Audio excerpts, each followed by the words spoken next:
Hello friends, welcome to सीको CA student. आज हम बात करेंगे कि आप क्या सीए सच में 12th और 10th से इजी है, क्या ये उससे भी मुश्किल है, क्या है ये, मतलब क्या हम इसको पास कैसे कर सकते हैं इजीली, क्या हम 60 प्लस एग्जामिशन ला सकते हैं, कैसे हम रैंक स्कोर कर सकते हैं, कि कितनी तैयारी हमें उसके लिए करनी पड़ेगी। आज मैं डिटेल एनालिसिस, ऐसा एनालिसिस दूंगा और ऐसा कुछ सच आपको बताना चाहता हूँ जो मार्केट में आपको नहीं सुनने को मिलता। देखिए दोस्तों, मैं एक चीज़ आपको बताऊंगा। मार्केट में आपको कोचिंग सेंटर्स दिए जाएंगे। देखिए, कोचिंग सेंटर की गलती नहीं है, वो यही चाहते हैं कि आप ज़्यादा से ज़्यादा उनके पास एनरोल करवाएं, एडमिशन्स लें। तो वो क्या करते हैं, आपको सीए, सीएस, सीडब्ल्यूए हर टाइप के क्वेश्चंस करवाएंगे। आपको लगेगा ये कोचिंग सेंटर बेस्ट है। आप देखेंगे कि कोचिंग सेंटर 2 से 3 महीने की कोचिंग दे रहा है, या फिर कोई फास्ट ट्रैक कोचिंग 1 महीने की दे रहा है। फीस कितनी ले रहा है, 10,000 ले रहा है, 15,000 ले रहा है, 20,000 ले रहा है। आपको लगता है ये बेस्ट है। देखिए वो दोस्तों, अगर कवरेज इतनी ज़्यादा करवा रहे हैं नंबर ऑफ़ क्वेश्चन की, वो आपको ये बोलेंगे कि आप आइए यहाँ पर करिए, आपको आईसीआई कहीं से भी क्वेश्चन दे दे, हम आपको गारंटी दे रहे हैं कि आप you will score examination easily. और आप उस डिलेमा में फंस जाते हैं और आप कुछ भी स्कोर नहीं कर पाते हैं, क्योंकि लास्ट का जो 1 महीना होता है ना दोस्तों, वो बहुत इंपॉर्टेंट होता है। और हर चीज़ें इतनी सारी जगह में जब फैली होती हैं तो हम उसको अच्छे से समेट नहीं पाते हैं। दोस्तों, आज मैं जो बात करूँगा, मैं कोचिंग सेंटर की गलतियाँ यहाँ पर नहीं बता रहा, मैं वो आपकी गलतियाँ बता रहा हूँ जो आप कोचिंग सेंटर की वजह से हमें कोई गाइड नहीं कर पाता।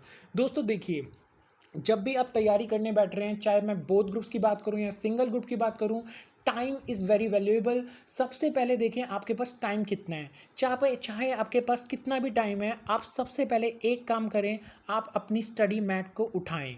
आईसीआई भी कहता है, अगर आप स्टडी मैट कर रहे हो, आरटीपी कर रहे हो, मॉक टेस्ट पेपर दे रहे हो, you will clear exams easily. लेकिन मैं आपको एक तरीका बताऊंगा स्टडी मैट से इजीली करने का, तो आप ध्यान से सुनिए। आप अपनी स्टडी मैट उठाएं, उसके बाद आप अपने सबसे पहले कोचिंग के नोट्स उठाएं। कोचिंग के नोट्स को अच्छे से गो थ्रू करें। मैं कोचिंग सेंटर को कभी गलत नहीं बोलूँगा, लेकिन कोचिंग के नोट्स जो हैं उसको ढंग से पढ़ें। एक मैं आपको एग्जांपल देता हूँ। फाइनल में एक चैप्टर है कॉस्टिंग में, डिसीजन मेकिंग। डिसीजन मेकिंग में जब टीचर पढ़ाता है तो वो पहले आईपीसीसी के बेसिक्स क्वेश्चन करवाता है, जिसकी फाइनल में इंपॉर्टेंस कुछ भी नहीं होती है। फिर उसके बाद वो नंबर ऑफ क्वेश्चंस करवाता है, फॉर एग्जांपल 70। कई टीचर्स 100 प्लस क्वेश्चन उसके करवाते हैं। लेकिन जब आप स्टडी मैट में क्वेश्चन देखते हैं तो स्टडी मैट में उसके क्वेश्चंस होते हैं ओनली 18।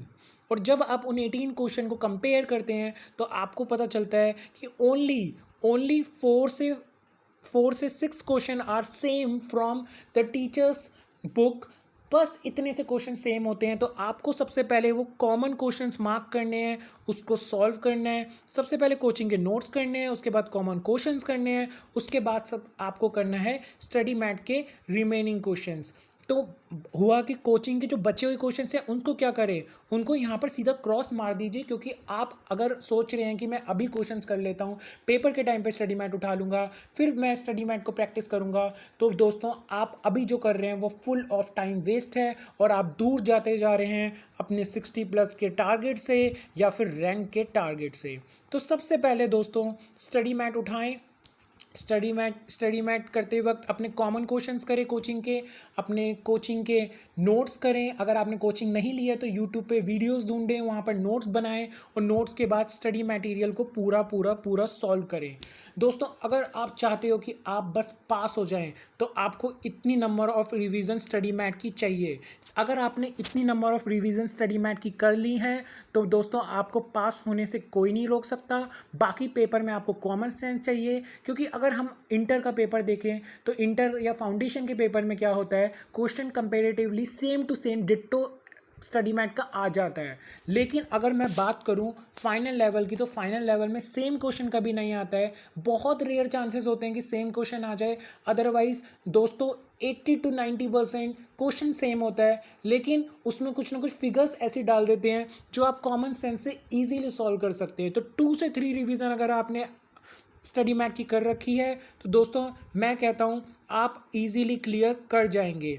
लेकिन दोस्तों, अगर आपको 60 प्लस स्कोर करना है तो 60 प्लस स्कोर करने के लिए दोस्तों मैं कहूँगा इतनी रिवीजन आप कम से कम अपनी स्टडी मैट की करके ही जाएं।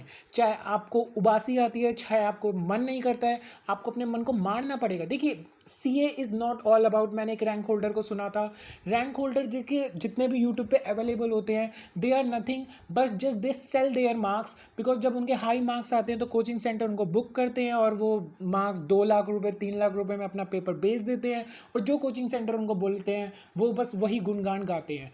कई मैंने रैंक होल्डर्स को देखा, उन्होंने बोला लास्ट के 2 महीने में हमने 18 घंटे पढ़ाई करी, तो भैया आपने खाया क्या, पिया क्या, और आपने ज़िंदगी जिया क्या?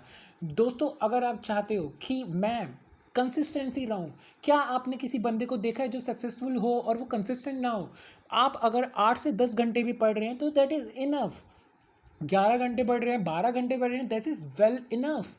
आप 8 से 10 घंटे पढ़िए, आप कम से कम 4 से 5 बार स्टडी मैट सॉल्व करिए। क्या आपको 60+ लाने से कोई रोक सकता है? There is no one. अगर अब आप मैं बात करूंगा रैंक की, अगर आपको रैंक स्कोर करना है तो उसके लिए दोस्तों मैं आपको बताता हूं, अगर आपकी 4 से 5 रिवीजन अच्छे से हो चुकी हैं और आपके पास 1 महीने से ज़्यादा या 1 महीना अभी बचा है, तो आप क्या करिए, आप MTP उठाइए और RTP उठाइए। RTP MTP आपको वैसे भी सॉल्व करना चाहिए, इसमें लेटेस्ट जितने भी अमेंडमेंट्स होती हैं वो होती हैं, और हमने देखा है जितने भी लेटेस्ट अमेंडमेंट्स आती हैं, जो नवंबर का पेपर होता है उसमें RTP MTP बहुत ज़्यादा पूछी जाती है, अभी की RTP MTP और लास्ट की RTP MTP। लेकिन जो मई का पेपर होता है उसमें RTP MTP में से चांसेस कम होते हैं। लेकिन मैं हमेशा बोलूँगा ICAI हमेशा चाहता है कि यू शुड बी अपडेटेड, तो आपको अपडेटेड रहना बहुत ज़रूरी है, आप RTP MTP ज़रूर करके जाएँ। लेकिन जब आपको रैंक लानी होती है तो आपको 4 से 5 टाइम के RTP, 4 से 5 टाइम के MTP सॉल्व करने ही पड़ते हैं रैंक स्कोर करने के लिए। तो देखा दोस्तों, ये जर्नी इतनी भी मुश्किल नहीं है, इट्स ईजी, बट डिपेंड करता है कि हम अप्रोच क्या फॉलो कर रहे हैं। अगर आपकी अप्रोच ईजी है तो आप सीरियसली आप आसानी से CA बन सकते हैं। CA बनना कुछ बड़ी बात नहीं है, लेकिन आप अप्रोच क्या होता है मैं आपको एक बार ध्यान से बताता हूँ। जब हम कोचिंग सेंटर से कोचिंग के नोट्स लेते हैं, वो जो हमें समझाते हैं हम वो समझते हैं, उनके क्वेश्चन अगर 100 हैं फॉर एग्जांपल और इंस्टीट्यूट के क्वेश्चन अगर 20 हैं, तो प्लीज़ 20 क्वेश्चन पे फोकस करें, 100 पे नहीं। 100 पे बिल्कुल आपको फोकस नहीं करना, कॉमन क्वेश्चंस को उठाना है और बाकी रिमेनिंग क्वेश्चन अच्छे से खुद करने हैं, कॉन्सेप्ट्स को समझना है, उनके पीछे का डिटेलिंग समझनी है। अगर मैं थ्योरी की भी बात करूं तो थ्योरी के लिए आप बहुत सारे अवेलेबल नोट्स आप नेट से देखते हो, पर मैं बता दूं दोस्तों ICAI का कभी कोई भरोसा नहीं होता। काफ़ी बार ऐसे पेजेस में थ्योरी आ जाती है जो हमने कभी सोचे भी नहीं होते, तो गो थ्रू करें ईच एंड एवरी टॉपिक को, समझें उसको। ICAI कभी भी आपको निराश नहीं करेगा and you will be easily pass your exams. और यही एक स्मार्ट स्टडी है। तो आप खुद सोचें कि आपको हार्ड वर्क करना है या स्मार्ट स्टडी।